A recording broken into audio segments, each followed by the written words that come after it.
라면 전 투식량에서 K-푸드까지. 전쟁터의 흙먼지 속에서 군인들의 배를 채운 것은 총알보다도 먼저 끓는 물에 풀어넣은 라면 한 봉지였습니다. 한국 전쟁의 폐허 속에서 시작된 이 작은 국수 한 그릇이 어떻게 대한민국의 생존과 번영, 그리고 세계를 향한 문화적 진출의 상징이 되었을까요? 오늘 우리는 라면이라는 하나의 음식을 통해 한국 현대사 70년을 되짚어보고 그것이 어떻게 세계를 정복한 K-푸드의 선봉장이 되었는지 살펴보겠습니다. 1950년 6월 25일 한국 전쟁이 발발했습니다. 폭격과 포화 속에서 사람들은 하루하루를 버텨내야 했고 무엇보다 먹을 것이 절실했습니다. 쌀한톨도 귀한 시절, 배고픔은 포탄 소리만큼이나 무서운 것이었습니다. 그때 처음 한국 땅의 모습을 드러낸 것이 바로 미군의 전투 식량이었습니다. C-레이션, K-레이션이라 불리던 이 낯선 음식들은 한국인들에게는 그야말로 충격 그 자체였습니다. 네모난 통조림 속에서 나오는 신기한 고기 덩어리들, 포장지에 쌓인 달콤한 초콜릿바, 그리고 물에 타서 마시는 까만 분말 커피. 당시 한국인들에게는 모든 것이 신세계였습니다. 부산 피난민 수용소에서 자란 김철수 할아버지는 당시를 이렇게 회상합니다. 미군 아저씨들이 주는 그 네모난 통조림을 처음 봤을 때 정말 이게 음식인가 싶었어요. 그런데 막상 먹어보니 고기 맛이 나더라고요. 그때는 고기라는 게 명절에나 한번 먹을까 말까 한 거였는데 당시 아이들은 이것들을 군인 과자라고 불렀습니다. 특히 초콜릿의 달콤한 맛은 전쟁의 공포 속에서도 아이들에게 작은 행복을 주었습니다. 하지만 어른들의 반응은 달랐습니다. 쌀밥과 김치, 된장찌개에 익숙했던 한국인들에게 미군 전투 식량은 마치 다른 세상에서 온 물건 같았습니다. 특히 분말 커피는 큰 충격이었습니다. 당시 한국인들에게 커피는 완전히 낯선 음료였거든요. 까만 물을 마신다며 경계하는 사람들이 많았지만 한번 맛본 사람들은 그 쓴맛과 향에 매료되었습니다. 이것이 훗날 한국 커피 문화의 시작점이 되었다는 사실을 당시에는 아무도 몰랐겠죠. 하지만 배고픔 앞에서는 낯설음도 사치였습니다. 하루 한 끼도 제대로 먹지 못하던 시절, 미군 전투 식량은 그야말로 생명줄이었습니다. 부모들은 아이들에게 이것도 귀한 음식이니 감사히 먹어라고 말했고 아이들은 호기심 반 경계심 반으로 그 이상한 맛의 음식들을 받아들였습니다. 흥미롭게도 이때의 경험이 훗날 한국인들의 음식에 대한 개방성에 큰 영향을 미쳤습니다. 전쟁을 겪은 세대들은 새로운 음식에 대해 상대적으로 거부감이 적었고 이는 후에 라면이라는 완전히 새로운 형태의 음식이 한국에서 빠르게 정착할 수 있었던 배경이 되었습니다. 전쟁이 끝나고 1960년대에 접어들면서 한국은 본격적인 재건의 시대를 맞았습니다. 하지만 여전히 가난했고 먹을 것이 부족했습니다. 당시 한국인의 하루 칼로리 섭취량은 1800칼로리에도 못 미쳤습니다. 정부는 쌀 대신 밀가루를 권장했고 미국의 PL480원조로 들어온 밀가루를 어떻게 활용할지 고민이 깊어졌습니다. 바로 이때 혁신적인 아이디어가 등장했습니다. 일본에서 개발된 즉석라면 기술을 한국으로 도입하는 것이었죠. 1963년 9월 15일 삼양식품에서 최초의 라면, 삼양라면을 출시했습니다. 광고 카피는 간단했습니다. 맛있고 간편한 삼양라면. 한 봉지에 10원. 당시 자장면 한 그릇이 15원, 냉면 한 그릇이 20원이었으니 라면은 정말 서민들도 부담 없이 먹을 수 있는 음식이었습니다. 더욱 놀라운 것은 조리 시간이었습니다. 3분만 끓이면 뜨거운 국수 한 그릇이 완성되는 마법 같은 음식이었거든요. 처음에는 즉석국수라는 이름으로 팔렸지만 사람들은 금세 라면이라고 부르기 시작했습니다. 일본어 라멘에서 온 말이었지만 한국인들은 이를 자연스럽게 받아들였습니다. 그리고 곧 라면은 한국만의 독특한 음식으로 진화하기 시작했습니다. 라면의 등장은 한국인의 식생활에 혁명을 가져왔습니다. 무엇보다 시간과 공간의 제약이 사라졌습니다. 집에서는 물론이고 사무실에서도 심지어 야외에서도 간단히 끓여 먹을 수 있었죠. 대학생들은 고시원에서, 직장인들은 사무실에서, 군인들은 부대에서 라면을 끓여 먹었습니다. 특히 1970년대 대학가의 풍경은 라면과 떼어놓을 수 없습니다. 좁은 분식집에서 라면을 끓이는 연기가 모락모락 피어오르고 학생들이 둘러앉아 뜨거운 국물을 호호 불며 먹는 모습. 그들에게 라면은 단순한 끼니가 아니라 청춘의 맛이었습니다.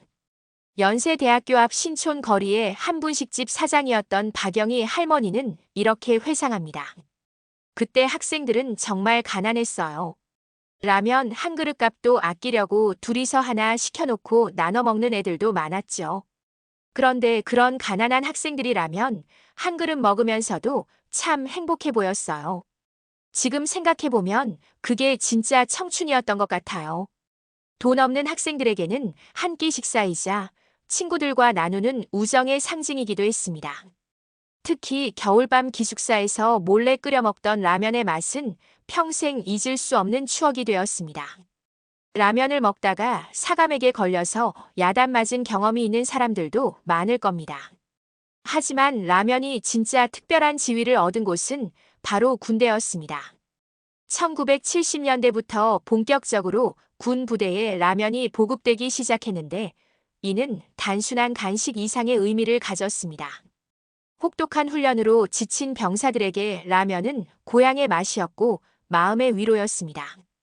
특히 최전방 GOP1 반전초에서 근무하는 병사들에게 라면은 생명줄과 같았습니다. 영하 20도를 밑도는 추위 속에서 뜨거운 라면 한 그릇은 몸을 녹이는 것뿐만 아니라 마음까지 따뜻하게 해주었습니다. 야간 경계 근무를 서는 병사들은 라면을 끓여 먹으며 긴 밤을 버텨냈고 이는 그들만의 특별한 문화가 되었습니다. 전역한 지 30년이 넘은 이상호 씨는 여전히 GOP에서의 라면 맛을 잊지 못합니다. 춥고 무서운 전방에서 뜨거운 라면 한 그릇 먹으면 정말 살 것 같았어요. 특히 야간 근무 설 때 동료와 나눠 먹던 라면 맛은 지금 먹는 어떤 고급 음식보다 맛있었던 것 같아요. 군대에서 라면을 끓이는 방법도 독특했습니다. 정식 취사시설이 없는 곳에서는 철모에 물을 끓이기도 했고 때로는 C-레이션 통조림과 함께 끓여 먹기도 했죠. 병사들은 나름대로의 라면 레시피를 개발했습니다. 계란을 넣거나 김치를 넣거나 때로는 소시지나 햄을 넣어서 부대찌개의 원형 같은 음식을 만들어 먹었습니다. 이런 창의적인 조리법들은 후에 민간으로 전해져서 다양한 라면 요리의 기초가 되었습니다. 지금도 많은 한국인들이 즐겨 먹는 라면에 계란 넣기, 라면에 김치 넣기 등은 모두 군대에서 시작된 것들입니다.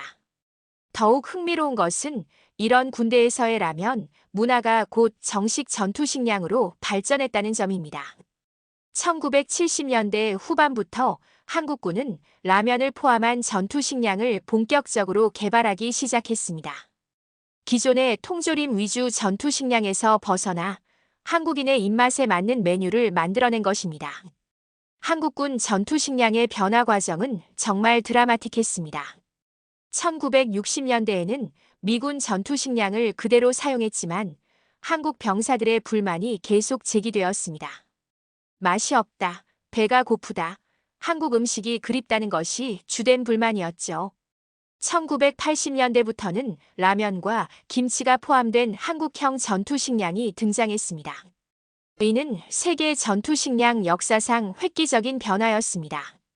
다른 나라의 전투 식량이 주로 통조림이나 건조식품 위주였다면 한국군 전투 식량은 라면이라는 완전히 새로운 형태의 음식을 포함한 것이었거든요. 1990년대에는 더욱 다양해져서 비빔밥, 불고기, 심지어 미역국까지 전투 식량으로 만들어졌습니다. 이때부터 한국군 전투 식량은 맛있는 전투 식량으로 소문이 나기 시작했습니다. 한미연합훈련이나 다국적 훈련에 참가한 외국 군인들이 한국군 전투 식량을 먹어보고는 깜짝 놀라는 일이 빈번해졌습니다. 미군 병사였던 존 스미스는 2000년 한국에서 열린 연합훈련에 참가했을 때의 경험을 이렇게 말합니다. 솔직히 한국군 전투식량을 처음 받았을 때는 큰 기대를 안 했어요. 어차피 전투식량은 다 비슷할 거라고 생각했거든요. 그런데 라면을 먹어보고는 정말 충격이었습니다. 이게 정말 전투식량인가 싶을 정도로 맛있었어요. 이는 단순히 메뉴의 다양화를 넘어서는 의미였습니다. 한국군이 자신들만의 독특한 전투식량 문화를 만들어낸 것이죠. 특히 라면이 포함된 전투식량은 다른 나라 군인들에게 큰 인기를 끌었습니다. 한국군과 함께 훈련하는 것을 선호하는 이유 중 하나가 맛있는 전투식량 때문이라는 농담도 있을 정도였습니다. 2000년대 들어서는 한국군 전투식량이 민간에도 판매되기 시작했습니다. 등산객들과 캠퍼들 사이에서 진짜 군대 음식이라며 인기를 끌었죠. 특히 재난 대비용품으로도 주목받았습니다. 태풍이나 지진 같은 자연재해에 대비해 집에 전투식량을 비축해두는 가정들이 늘어났습니다. 등산을 좋아하는 김영수 씨는 처음에는 호기심으로 군용 전투식량을 사봤는데 먹어보니까 정말 맛있더라고요. 특히 산에서 먹으면 더 맛있어요. 이제는 등산 갈 때마다 꼭 챙겨가줘라고 말합니다. 한편 라면의 해외 진출도 본격화되었습니다. 1971년 처음으로 라면이 수출되기 시작했는데 초창기에는 그리 큰 주목을 받지 못했습니다. 현지인들에게는 이상한 국수로 여겨졌고 주로 교민 사회에서만 소비되었습니다. 초기 수출 담당자였던 박종철 씨는 당시의 어려움을 이렇게 회상합니다. 1970년대 미국에 라면을 수출할 때 현지 바이어들이 이게 정말 음식이냐고 의심하는 눈초리로 봤어요. 뜨거운 물만 부으면 국수가 된다니까 믿지 않더라고요. 직접 끓여서 보여줘야 했습니다. 하지만 한국 라면만의 독특함이 서서히 인정받기 시작했습니다. 일본 라면과는 확연히 다른 매운맛과 강렬한 향신료가 차별화 포인트였습니다.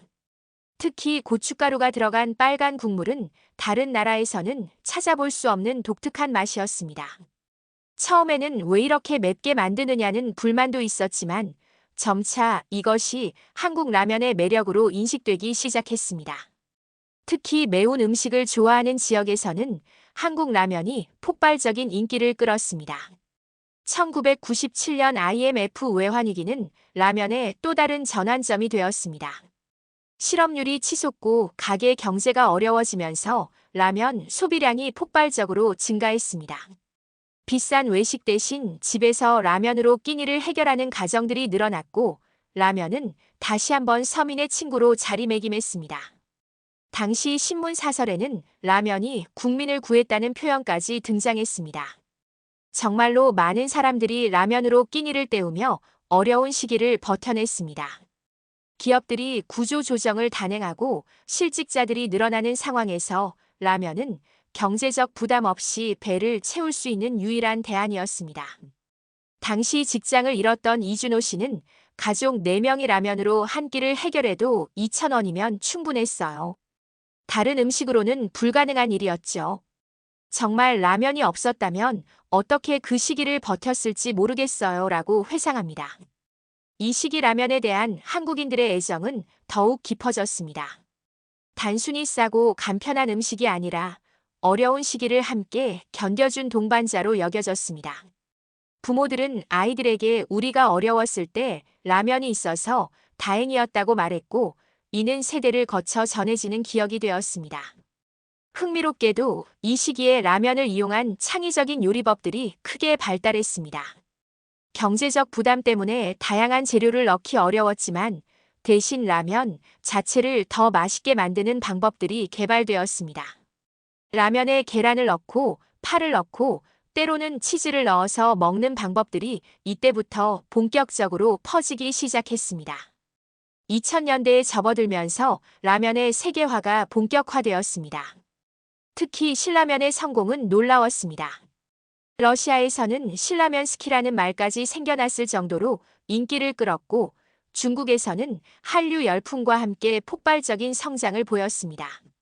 러시아에서 한국 식당을 운영하는 김미영 씨는 처음에는 러시아 사람들이 라면을 잘 안 먹었어요. 너무 맵다고 했거든요. 그런데 한번 맛본 사람들은 완전히 빠져버리더라고요. 지금은 러시아 현지인들이 더 많이 찾아와요라고 말합니다. 미국에서도 한국 라면의 인기는 대단했습니다. 처음에는 한인타운 중심으로 판매되었지만 점차 일반 슈퍼마켓에도 진출했습니다. 특히 젊은 세대들 사이에서 매운 라면 챌린지가 유행하면서 한국 라면에 대한 관심이 급증했습니다. 캘리포니아 대학생인 제시카는 처음에는 친구 따라서 한국 라면을 먹어봤는데 너무 매워서 눈물이 났어요. 그런데 계속 먹게 되더라고요. 중독성이 있다고 해야 하나? 지금은 일주일에 서너 번은 꼭 먹어요라고 말합니다. 이러한 성공 뒤에는 철저한 현지화 전략이 있었습니다. 이슬람 국가를 위한 할랄 라면, 채식주의자를 위한 비건 라면 등 각 지역의 문화와 종교적 특성을 고려한 제품들이 출시되었습니다. 맛도 현지인의 입맛에 맞게 조절했습니다. 매운맛을 좋아하지 않는 지역에는 순한 맛을, 더 매운맛을 원하는 지역에는 더욱 자극적인 제품을 선보였습니다. 하지만 무엇보다 중요했던 것은 한국 라면만의 독특한 정체성을 잃지 않았다는 점입니다. 현지화는 했지만 한국적인 맛과 특색은 그대로 유지했습니다. 이것이 한국 라면이 단순한 모방품이 아닌 독창적인 제품으로 인정받을 수 있었던 비결이었습니다. 2010년대에는 소셜미디어의 발달과 함께 한국 라면의 인기가 전 세계로 확산되었습니다. 특히 햇불 닭볶음면으로 시작된 매운 라면 챌린지는 유튜브와 틱톡을 통해 전 세계 젊은이들 사이에서 바이럴 현상을 일으켰습니다. 전 세계 각국의 젊은이들이 한국의 매운 라면을 먹고 눈물을 흘리며 괴로워하는 모습이 영상으로 올라왔고, 이는 오히려 한국 라면에 대한 호기심과 관심을 더욱 증폭시켰습니다. 한국 사람들은 정말 이런 매운 것을 먹고 산다고?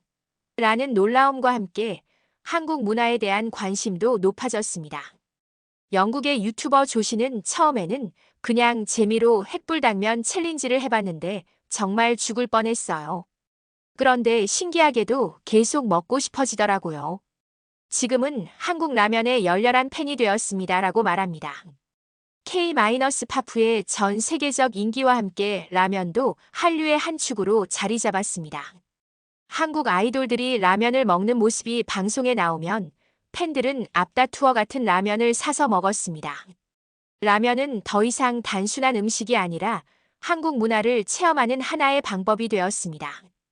BTS 팬인 프랑스의 마리는 오빠들이 먹는 라면을 먹으면 뭔가 더 가까워진 느낌이 들어요. 한국어도 배우고 있는데 라면 먹으면서 한국 드라마 보는 게 제 일상이 되었어요 라고 말합니다. 이러한 라면의 성공은 전투식량 분야에도 영향을 미쳤습니다. 한국군의 전투식량이 해외로 수출되기 시작한 것입니다. 아시아와 중동의 여러 국가들이 한국의 전투식량 기술에 관심을 보였고 실제로 계약이 성사되기도 했습니다. 태국군의 김대령은 한국 전투식량을 처음 접했을 때 정말 놀랐습니다. 이렇게 맛있는 전투식량은 처음이었어요. 특히 라면이 들어있다는 게 신기했습니다. 우리나라에서도 한국식 전투식량을 도입하고 싶어 해요라고 말합니다. 특히 2011년 일본 대지진 당시 한국이 지원한 전투식량은 일본에서 큰 화제가 되었습니다. 일본 네티즌들은 한국 전투식량의 맛이 놀랍다. 이렇게 맛있는 비상식량은 처음이다라며 극찬했습니다.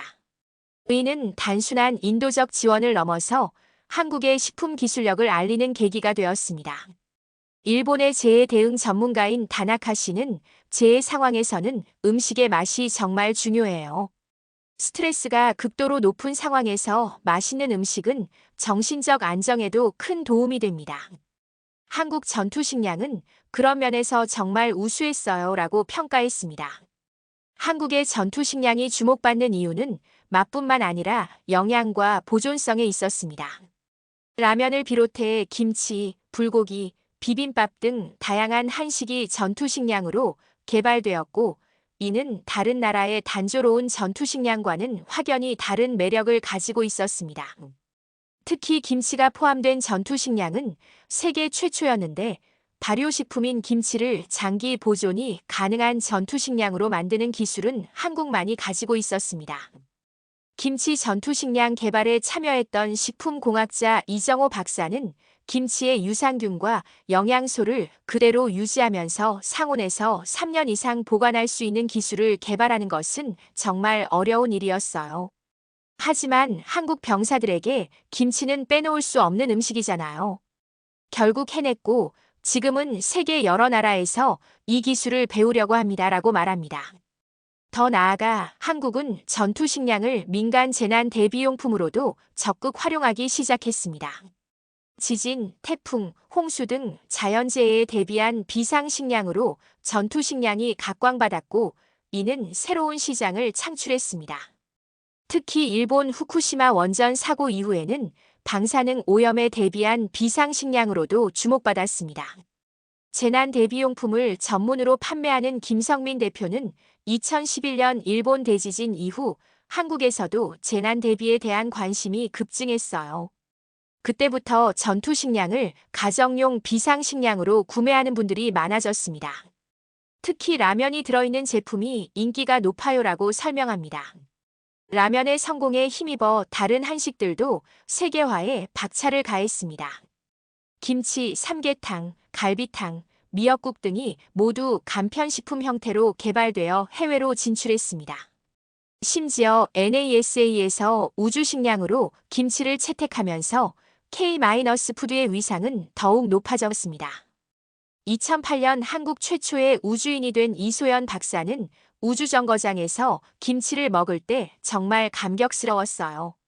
지구에서 38만 킬로미터 떨어진 우주에서 한국 음식을 먹는다는 것이 믿어지지 않았습니다.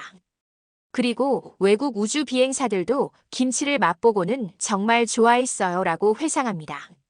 이는 단순한 상징적 의미를 넘어서는 것이었습니다. 우주라는 극한 환경에서도 안전하고 영양가 높은 음식으로 인정받은 것은 한국 식품 기술력의 우수성을 입증하는 것이었습니다. NASA의 우주식품 개발 담당자는 김치는 프로바이오틱스가 풍부해서 우주 비행사들의 건강에 매우 도움이 됩니다. 앞으로도 계속 사용할 예정입니다. 라고 밝혔습니다. 2020년대에 들어서면서 코로나19 팬데믹은 라면과 전투식량에 또 다른 기회를 가져다 주었습니다. 전 세계가 봉쇄 상황에 놓이면서 집에서 먹을 수 있는 간편식품에 대한 수요가 폭증했고 한국 라면은 이 틈을 놓치지 않았습니다. 특히 재택근무가 일반화되면서 점심시간에 라면을 끓여 먹는 것이 세계 곳곳에서 하나의 문화로 자리 잡았습니다. 서구권에서는 한국식 점심이라며 라면과 김치를 함께 먹는 것이 유행했습니다. 이탈리아의 직장인 마르코는 코로나 때문에 집에서 일하게 되면서 처음 한국 라면을 먹어봤는데 정말 맛있더라고요. 이제는 거의 매일 먹어요. 파스타보다 간편하고 맛있어요 라고 말합니다. 팬데믹 기간 동안 라면 수출량은 사상 최고치를 기록했습니다. 2020년 한 해에만 라면 수출액이 전년 대비 30% 이상 증가했고 이는 K-푸드 열풍의 새로운 전환점이 되었습니다. 하지만 라면의 성공과 함께 비판의 목소리도 높아졌습니다. 높은 나트륨 함량과 인공 조미료에 대한 우려가 제기되었고 건강 전문가들은 라면의 과도한 섭취를 경고했습니다. 국민 음식이지만 건강에는 좋지 않다는 딜레마가 생긴 것입니다. 서울대 의대 영양학과 박지영 교수는 라면 한 봉지에는 성인 하루 나트륨 섭취 권장량의 70% 이상이 들어있어요. 가끔 먹는 것은 문제없지만 매일 먹으면 고혈압이나 심혈관 질환의 위험이 높아질 수 있습니다. 라고 경고합니다. 이에 라면 업계도 변화를 시도했습니다. 저나트륨 라면, 무첨가 라면, 유기농 라면 등 건강을 고려한 제품들이 출시되었습니다. 하지만 맛의 변화로 인해 소비자들의 반응은 엇갈렸습니다. 건강과 맛 사이에서 균형점을 찾는 것이 새로운 과제가 되었습니다. 농심연구소의 김철수 연구원은 소비자들은 건강한 라면을 원하지만 동시에 기존의 맛도 포기하고 싶어 하지 않아요. 나트륨을 줄이면서도 감칠맛을 유지하는 것이 가장 큰 도전입니다. 천연 조미료를 활용한 새로운 기술을 계속 개발하고 있어요 라고 설명합니다. 그럼에도 불구하고 라면이 한국 사회에서 차지하는 위치는 변하지 않았습니다. 여전히 많은 사람들에게 라면은 어린 시절의 추억이자 힘들 때 위로가 되는 음식입니다. 밤늦게 야근할 때, 시험 공부할 때, 혼자 있을 때 끓여 먹는 라면 한 그릇은 단순한 음식 이상의 의미를 가집니다. 회사원 이미경 씨는 힘든 일이 있을 때마다 라면을 끓여 먹어요. 뜨거운 국물을 마시면 마음이 좀 진정되는 것 같아요. 어릴 때 엄마가 끓여주던 라면 맛이 생각나면서 위로가 되죠라고 말합니다. 최근에는 푸드테크 기술의 발달로 라면도 새로운 변화를 맞고 있습니다. 3D 프린팅으로 만든 라면, 인공지능이 개발한 새로운 맛의 라면, 친환경 포장재를 사용한 라면 등 혁신적인 제품들이 속속 등장하고 있습니다. 특히 배양육 기술을 활용한 라면 개발도 주목받고 있습니다. 실제 고기가 아닌 식물성 또는 배양 단백질로 만든 고기만 라면이 개발되고 있어 환경 문제와 동물 복지에 관심이 높은 젊은 세대들의 관심을 끌고 있습니다. 푸드테크 스타트업 미래식품의 김영호 대표는 앞으로의 라면은 지금과는 완전히 다른 모습일 수도 있어요. 개인의 건강 상태에 맞춘 맞춤형 영양소, 환경에 미치는 영향을 최소화한 재료, 완전히 새로운 조리 방식 등이 적용될 것입니다. 라고 전망합니다. 또한 기후변화와 식량 위기에 대응하기 위한 대체 곡물 라면도 개발되고 있습니다. 밀 대신 메밀, 쌀, 심지어 곤충 단백질을 사용한 라면까지 연구되고 있어 미래의 라면은 지금과는 전혀 다른 모습일 수도 있습니다. 곤충 단백질 연구를 하는 서울대 곤충학과 이종민 교수는 곤충은 단백질 함량이 매우 높고 환경에 미치는 영향도 적어요. 미래의 식량 부족 문제를 해결할 수 있는 중요한 대안입니다. 라면에 곤충 단백질을 넣으면 영양가는 높이면서도 환경 친화적인 제품을 만들 수 있어요 라고 설명합니다. 우주 개발이 본격화되면서 우주 식량으로서의 라면도 주목받고 있습니다. 이미 국제우주정거장에서 우주 비행사들이 라면을 먹는 모습이 화제가 되었고 화성 탐사 등 장기간의 우주여행을 위한 식량으로도 연구되고 있습니다. NASA와 협력하고 있는 한국항공우주연구원의 김우진 박사는 우주에서는 음식의 맛이 땅에서보다 덜 느껴져요. 그래서 한국 라면처럼 자극적이고 강한 맛의 음식이 오히려 유리할 수 있습니다. 앞으로 달 기지나 화성 기지에서도 한국 라면을 먹을 날이 올 것 같아요 라고 말합니다. 전투식량 분야에서도 혁신은 계속되고 있습니다. 영양소의 개별 맞춤형 조절, 더 긴 보존 기간, 더 간편한 조리 방법 등이 연구되고 있습니다. 미래의 전투식량은 개인의 건강 상태와 활동량에 따라 영양소를 자동으로 조절하는 스마트 식품이 될 수도 있습니다. 국방과학연구소의 전투식량 개발팀장 박성호 박사는 미래의 전투식량은 단순히 배를 채우는 것을 넘어서 전투력 향상에 직접적으로 기여할 것입니다. 개별 병사의 신체 조건과 임무 특성에 따라 최적화된 영양소를 제공하고 심지어 스트레스 완화나 집중력 향상에 도움이 되는 성분까지 포함될 수 있어요 라고 설명합니다. 한국의 라면과 전투식량 기술은 이제 단순한 수출품을 넘어서 글로벌 스탠다드가 되어가고 있습니다. 세계 각국에서 한국의 기술을 배우기 위해 연수단을 파견하고 있고 한국 기업들과의 기술 협력도 활발히 이루어지고 있습니다. 이는 한국이 이제 음식 문화의 수입국에서 수출국으로 완전히 전환되었음을 의미합니다. 한때 미군 전투식량을 신기해하며 바라보던 나라가 이제는 자신만의 독특한 음식 문화를 세계에 전파하고 있는 것입니다. 베트남에서 라면 사업을 하는 한국 기업가 최영수 씨는 베트남 젊은이들이 한국 라면을 먹으면서 K-팝을 듣고 한국어를 배우는 모습을 보면 정말 신기해요. 라면 하나로 이렇게 문화가 전파될 수 있다는 게 놀랍습니다라고 말합니다. 앞으로 K-푸드의 미래는 더욱 밝을 것으로 전망됩니다. 한류의 지속적인 확산, 건강에 대한 관심 증가, 친환경 트렌드 등은 모두 K-푸드에게 유리한 환경입니다. 특히 발효 음식인 김치를 비롯해 다양한 한식들이 건강식품으로 주목받고 있어 단순한 맛의 차별화를 넘어서 건강 가치까지 인정받고 있습니다. 세계적인 음식 트렌드 분석가인 미국의 제니퍼 윌슨은 한국 음식은 이제 단순한 유행이 아니라 하나의 문화 현상이 되었어요. 특히 라면은 가장 성공적인 사례입니다. 앞으로도 K-푸드의 영향력은 계속 커질 것 같아요라고 평가합니다. 라면도 이제 새로운 도전에 직면해 있습니다. 건강과 맛을 동시에 잡으면서도 한국적 정체성을 유지하는 것, 환경 친화적인 생산과 포장을 실현하는 것, 그리고 급변하는 글로벌 트렌드에 발맞춰 나가는 것이 앞으로의 과제입니다. 하지만 지난 60년간 라면이 보여준 끊임없는 진화와 적응력을 보면 이러한 도전들도 충분히 극복할 수 있을 것입니다. 한국 전쟁의 폐허 속에서 시작되어 이제는 전 세계인의 사랑을 받는 음식이 된 라면의 여정은 대한민국 자체의 성장 스토리와 정확히 일치합니다.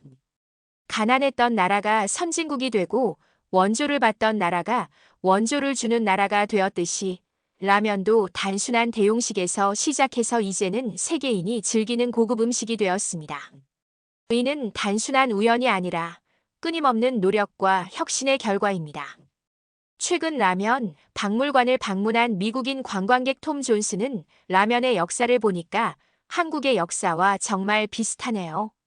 어려운 시기를 거쳐서 지금의 성공에 이르기까지의 과정이 감동적이에요. 이제 왜 한국 사람들이 라면을 그렇게 사랑하는지 알겠어요 라고 말합니다. 한때는 배고픔을 달래던 값싼 국수 한 봉지가 이제는 세계를 흔드는 문화가 되었습니다. 라면은 단순한 음식이 아닙니다. 우리의 생존, 우리의 기억, 우리의 자부심입니다. 그리고 여전히 진행 중인 우리의 이야기입니다. 전쟁의 폐허에서 시작된 작은 국수 한 그릇이 세계인의 식탁을 점령하고 우주까지 진출하는 놀라운 여정. 이것이 바로 라면이 써내려간 기적 같은 이야기입니다. 그리고 이 이야기는 아직 끝나지 않았습니다. 여러분에게 라면은 어떤 의미인가요? 어린 시절 어머니가 끓여주던 따뜻한 한 그릇인가요? 아니면 군대에서 동료들과 나눠 먹던 뜨거운 우정인가요? 혹은 해외에서 한국을 그리워하며 먹었던 고향의 맛인가요? 각자에게 라면은 다른 이야기를 담고 있을 것입니다. 하지만 분명한 것은 이 작은 국수 한 그릇이 우리 모두의 삶 속에 깊숙이 자리하고 있다는 것입니다. 그리고 앞으로도 계속해서 새로운 이야기를 만들어갈 것이라는 것입니다.